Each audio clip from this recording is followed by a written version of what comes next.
So we're going to go over a corrective strategy that I like to implement for really anyone that's dealing with a bit of a valgus collapse at the knee.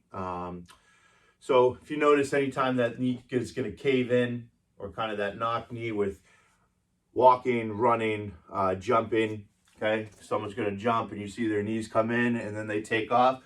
So anytime that valgus collapse is present, I like to utilize this strategy to try to get reflexive activation of the lateral hip. So post ACL reconstruction, this can be a pretty important part of the rehab process. Once you've restored full knee range of motion, once that quad starts firing again, this is a great way to get that lateral hip to kick back on while you're moving in that front to back sagittal plane, okay? So what we're gonna do is just utilize a band that we've anchored through the door. We've created a loop. We're going to stick your foot inside, bring it up to the knee.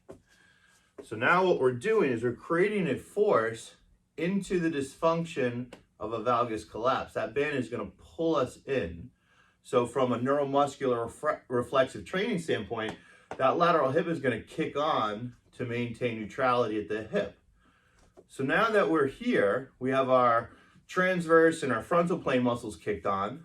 Now we're going to go into a sagittal plane motion of just a front back lunge. Okay, we're going to let that knee just translate over the foot. We're going to keep our heel down. And we're going to come just outside that big toe. We're just going to go back and forth. Okay, so as we do this, you're going to feel that lateral hip muscles are on, but moving in a sagittal plane like we do when we run, when we jump.